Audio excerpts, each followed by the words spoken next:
So Elijah, Reese, you want to stay for Hawkeye or and head out with that? Okay. Yeah. Ooh, what time is it? We can 10:30. talk spoilers in this one. Too easy for us. Yeah. I'm trying to figure out if I have time or not because I still have food Big- ready to cook that's getting cold. All right. Yeah. I'll probably head out Okay. just because I know we'll probably you guys Okay. might talk for like another hour. Probably like Oh, 30 I have a minutes. whole We're probably gonna bunch. do like 30 minutes talking about Maybe, Hawkeye. maybe 30, 45. Yeah. Wait, are I we doing still gotta. Yes. Hawkeye. Spoil that shit. Yeah. There's not a whole lot I can say about Hawkeye. I guess to put it simply, I feel like now the show is getting better as far as what we've been wanting out of the Marvel show. I feel like we're actually getting plot details of certain characters. I told, I mean, is this spoiler? Yeah, spoilers. Okay, cool. So like, it's all right. So Mom might be the villain. Just don't know if, if Mom's boyfriend is the villain. I mean, come on. If you didn't guess that either one of them was going to be the villain just off the casting, welcome to your first comic book show. Right. And so now I'm trying to figure out, like, okay, how. So what was the point of? And I'll make this point real quick before I had to head out. What was the point of meeting Black Widow's sister at the end of Black Widow, the purple hair lady? The purple hair lady? What was the point? Oh, Valentina. What was the point of Valentina? her meeting Yelena at the end of Black Widow? Yes, because she showed Yelena a picture of Hawkeye. However, Yelena's claiming that it was Kate Bishop's mom that hired her to kill him. So I'm trying to figure out who did what. Could be.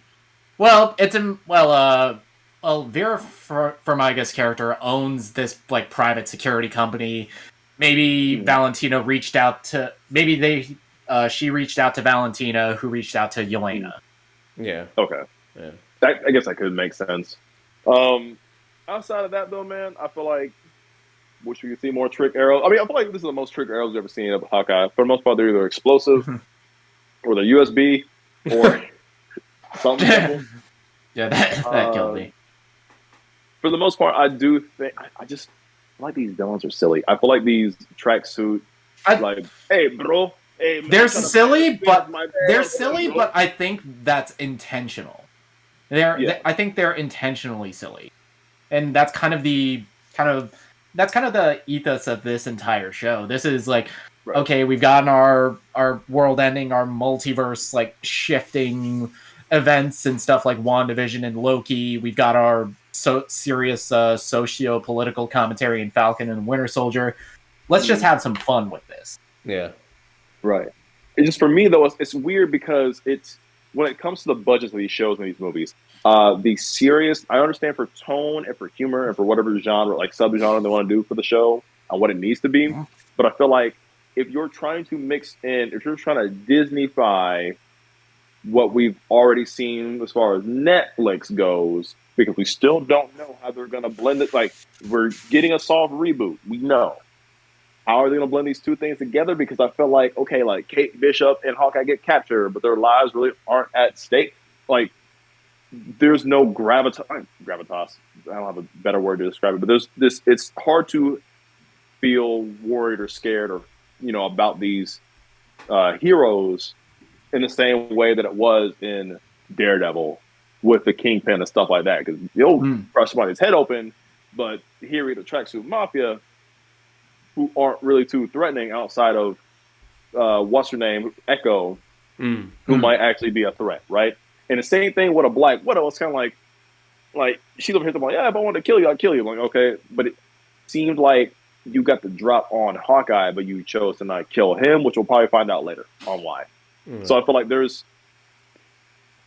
you try to explain things and make it hold weight, but the actions of what I'm seeing aren't that, because then it kind of turns into this fighting looks very TV. I know it's the TV show, but it looks like Agents of Shield TV, not Netflix TV. You know? Yeah, I think the action on the show, it does feel more TV, but it kind of feels like they kind of blew through their TV budget on stuff like Loki, on stuff like WandaVision and Falcon, and this is kind of like getting the scraps. And I think that's kind of the tone the show is going for. It's going for more like a PG-13 version of what was on Netflix.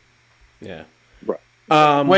Which I liked a lot of the stuff they did on Netflix, so it doesn't really bother me. Yeah. So Elijah, you want to sign off, give your stuff again, and then sign off. Yeah, and then pimp your stuff. Apologize to the people. Apologize to the people. Yeah. So, like I said before, my name is Eli from Back to the Topic. Do recordings for podcasting. We haven't really done a movie review in a long time. We'll mention movies we've seen. We'll talk about them lightly, but we don't do full-blown reviews. We kind of just give our general thoughts on music, general thoughts on pop culture, general thoughts on movies. I'm trying to get my boys into video games, but they refuse to play Halo, even though it was free. Stuff like that. And so for the most part, we're over here just trying to make it on V-Ray broad in every single corner. Right now, we're just trying to do the whole TikTok thing and get people to like our personality and take this audience. And if we can put followers onto YouTube, which is kind of working, if we can get YouTube and followers from TikTok to go to the actual podcast, and we can refocus, because at this point our goal is to be like Julian, to get an audience to the point that will follow us and then really focus down on what we want to do, because casting a wide net is kind of hard on the internet. So just right now we're just kind of doing our things, and hopefully people find us funny, and we'll go to from there. Get more sponsorships for ball shavers, I guess. And just kind of go from there. So Back to the Topic podcast. Everybody check for it. Yeah, John, appreciate you wearing a shirt, man. Yeah, thank you, man. No problem, man. Very comfortable, man. All right, man. Yeah. Take care. Oh, dude. Reese, nice meeting you. You too. Yeah, that hoodie does look comfortable. I can't wait to get one. Yeah, it's nice. I like it. It's nice, soft. All right, so we're gonna be discussing Hawkeye. It's penultimate episode, episode 5. So only one more episode after this. Here we have, kind of the fallout after the last episode, where we had Yelena almost try to attempt to kill Hawkeye, and also attack Kate Bishop. And we get a good scene with Kate Bishop and Yelena, which was, I thought, very good.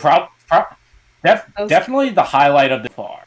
It's just seeing Florence Pugh, who I've said before has a vibranium spine from carrying all of Black Widow, and her chemistry with Haley Steinfeld is incredible. It's just this small little cute moment, and she's just awesome.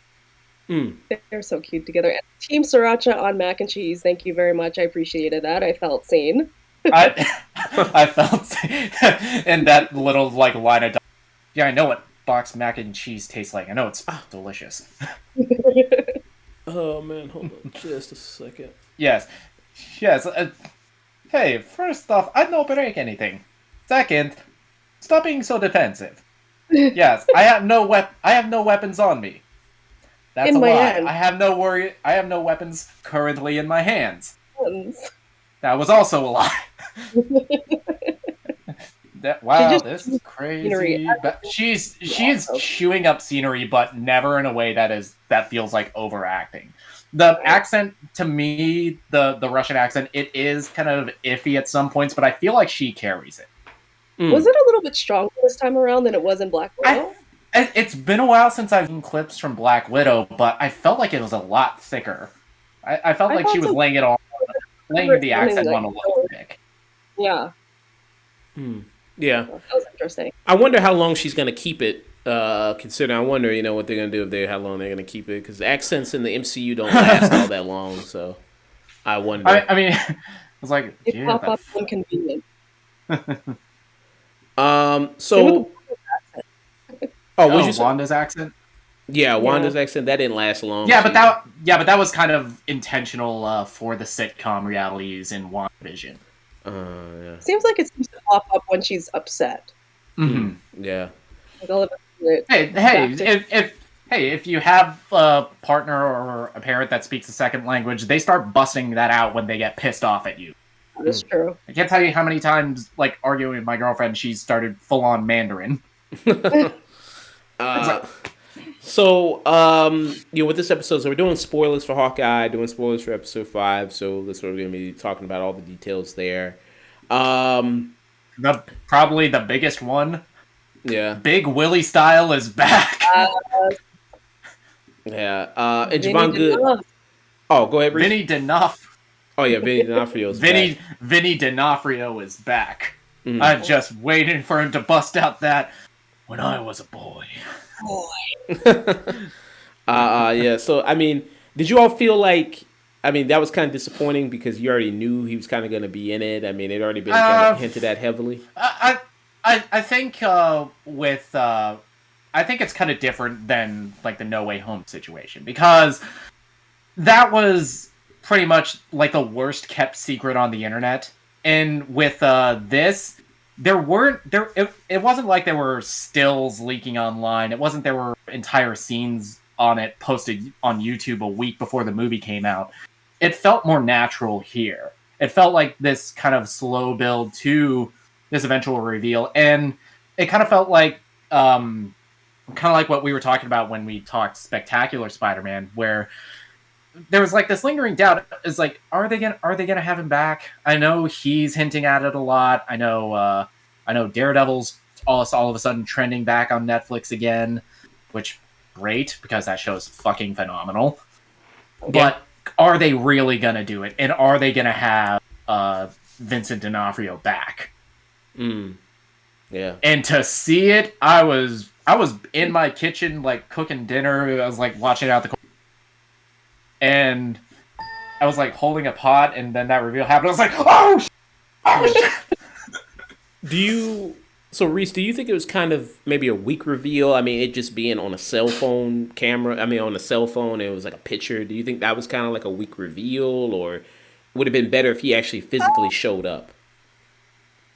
Not so much weak. I think it kind of contributes to the whole air of mystery around him. Because when I saw the picture, I was kind of unsure if it was even him. Yeah, I had to like pause it and really like zoom in on my phone. Wait, is that him? And then I saw the credits of the episode, and it showed Vincent D'Onofrio. There we go.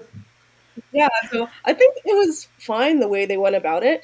And Kingpin, even in comics, he's never that guy that is like on the front lines with a lot of the heroes. He's like this phantom menace, kind of lurking throughout a lot of the street level bad guy.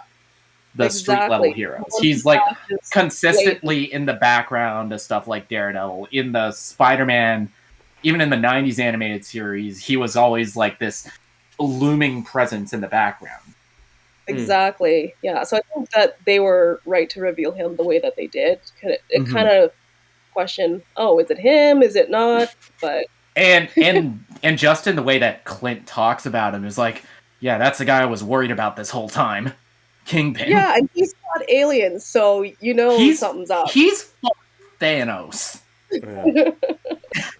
And a fat guy in a white suit scares the shit out of Clint Barton. Yeah. It could just be like interesting world building in how they explain his origin, because it's implied that he kind of came up during the blip. Yeah.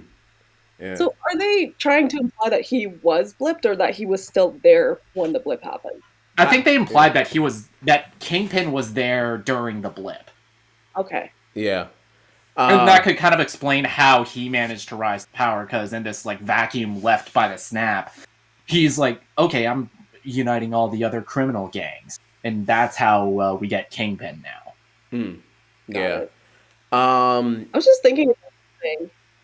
What is Sorry, it? Josh. Oh no, go ahead. I have to blurt it out before I forget. Okay, so kind of going back to Falcon and the Winter Soldier, with that whole. Sorry, spoilers if you haven't. The Power Broker. Yet. But the whole reveal of the Power Broker being Sharon, it still never sat right to me. And like, who is she talking to on the phone? Is it Val or is it Kingpin? Maybe. Oh, that's an interesting point. Yeah, that's and it's kind of cool. It's kind of cool that we're getting two very distinct sides to the MCU, but both still feeling like they function in the same universe. We're getting kind of like the I wouldn't say lower stakes side with stuff like the more grounded side with stuff like Falcon, stuff like Hawkeye, stuff that we're eventually going to see with Moon Knight and Echo, where we can have this like trio of big bads with the Power Broker, with Val, and with Kingpin now. Yeah. Birdman Allen, he brought up a point. He said maybe Kingpin used Ronin to eliminate the competition. So maybe during the years of the blip, and they all but outright say that in this episode. Mm-hmm. That the only reason I was here killing your dad that night is because I got a tip from an informant. Well, who works for your boss. Yeah. So because we all know in the comics, Echo Kingpin killed her father to get more access to her.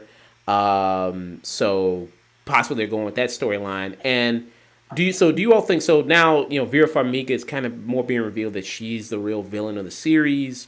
So do you think her boyfriend is completely innocent, or did he kill his grandfather as well, or did she just set him up? I think you don't get an actor like Tony Dalton and you have him be innocent. You don't get him to be like that. That man is villainous as fuck. Just look at him. He's a character called Swordsman. Yeah, he's a character called Swordsman in the comics who trained Hawkeye. Yeah.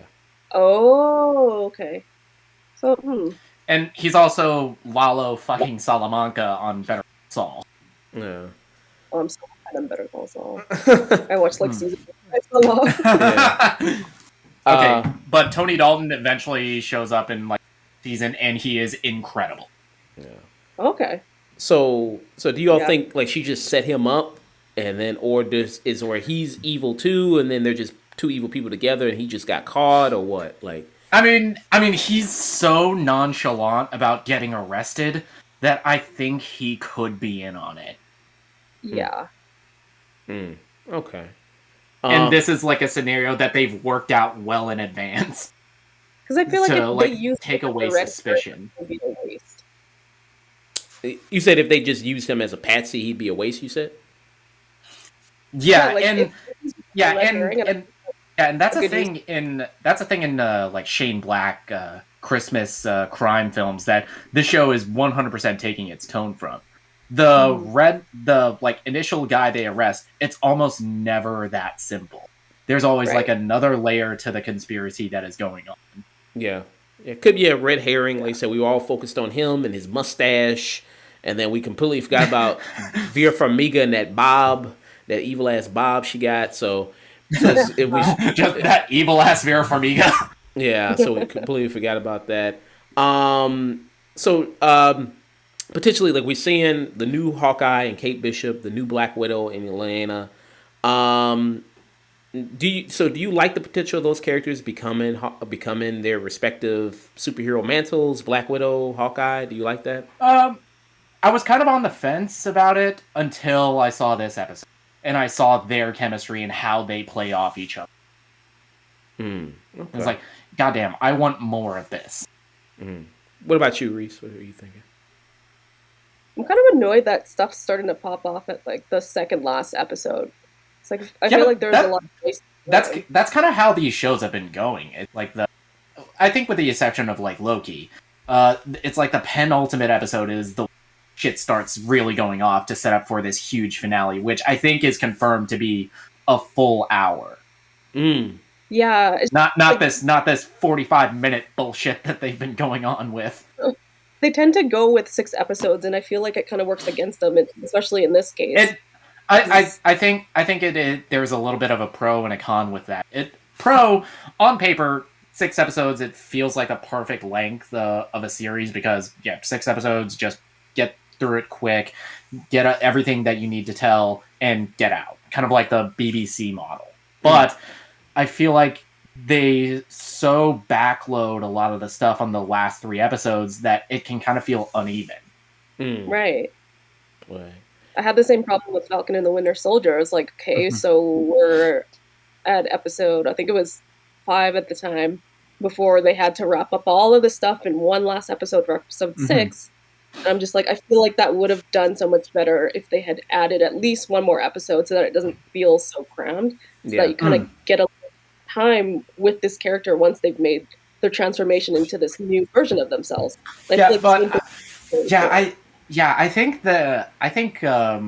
I think it'd be very dumb to say that COVID had not affected all of these shows, because these were all in development, shooting during the COVID-19 pandemic, and they've outright said that for both WandaVision and for Falcon and Winter Soldier, that they had entire subplots from episode cut because of events surrounding the pandemic, or just because of the restrictions that were in place at the time, they couldn't shoot certain stuff. Yeah. And with this episode, it's funny you bring up Falcon and Winter Soldier, because the last episode, you know, they're gonna put on their special costumes that they got made. The icon. Put on the new costumes, break out the camera. Big Willie Styles gonna make his entrance. Yeah. So you think Wilson Fisk will show up in the last episode? He is in the teaser of this final episode. He's smacking that cane down. Okay. Oh, I haven't seen the teaser yet. But again, with someone who is as important to the story as Kingpin is, it kind of sucks that you only get one episode with him, really. It's a little bit, but I feel like you don't bring in Kingpin to be a one-off villain. He's going to be this overarching presence in a lot of the street-level heroes that are going to be in the MCU. Like, I feel like you could easily have him appear in other shows. You could easily have him be in Moon Knight or Miss Marvel or Echo, which he's most likely going to be one of the main villains in that show. Yeah. So it's going to be a nice, good final episode. We're going to be talking about next week everything. Did you all think this episode was good, building up good penultimate episode? Yeah, and just to get one more good thing out of the way besides all the reveal stuff, it was cool seeing Clint Barton put on the Ronin suit one last time. It was cool to finally have that little bit of closure with his arc with the tracksuits. Yeah. And kind of get to see more of what we only got a little brief glimpse of in Avengers Endgame of Clint Barton as the Ronin. Yeah. And it was... I thought it was going to be almost like a prequel of that time where he was away. I thought that's what it was going to focus on. Do you think it... Honestly, the show, I kind of found myself kind of waning as far as my attention span was going, especially the first couple episodes. It started to get good afterwards, but it's like, usually it takes me not that long to get into something, and I had to struggle to get through this one. Do you think it focused too much on Kate Bishop, you think? Not so much. I actually really like her, so I didn't mind this. What's his name? Renner is not my favorite. her name is, but... Shit, even in the Avengers, he's nobody's favorite. It's like they show that little plaque commemorating the Battle of New York, and it's almost like they had to fight to get Clint Barton's name on there. It's like Steve Rogers, Tony Stark, Bruce Banner, Natasha Romanoff, Thor Odinson, and some other guy. Yeah. Well, his name is on there.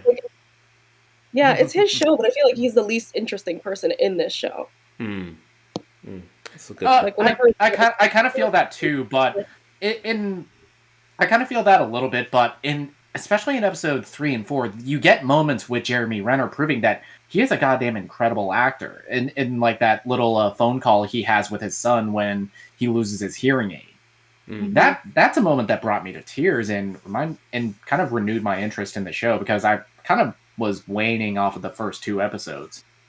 Yeah, like he had this whole, jaded former superhero kind of I don't want to be here shtick that we've seen a million times. But if they had led with his humanity, and if they had led with, his relationship with his family and kind of delved more into that, I feel like the stakes would have more gravity to it rather than, I'm just trying to get home for Christmas and I have to stay here and fight the villains when everybody else in circles around him, honestly. Yeah, even with that, I do think he is kind of a character.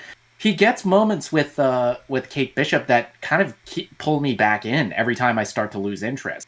Like the 4th episode where they kind of like do Christmas in the tiny apartment. That made me smile so much. That was like such a cute little scene. Yeah. So do you all think that... more of moments. I think would be good. Do you all think his wife used to be a spy? Do you think that? 100%. And I think it might be a thing. I think they need to heavily imply that in this final episode, otherwise that'll kind of go nowhere. But it's kind of this thing of, yeah, what kind of woman willingly marries this spy, superhero, assassin, knows that he was the Ronin, and is like still cool with it? Yeah. Because it's cool. He's bad boy. It's cool. Yeah, you know what I mean? Hey, she knows. She has intimate knowledge of what he's done during the blip, and she's cool with it. And it's nice to see a spouse in an action movie that is understanding and very cool, because usually it's like bitter. It's like, when the fuck are you coming home? Yeah.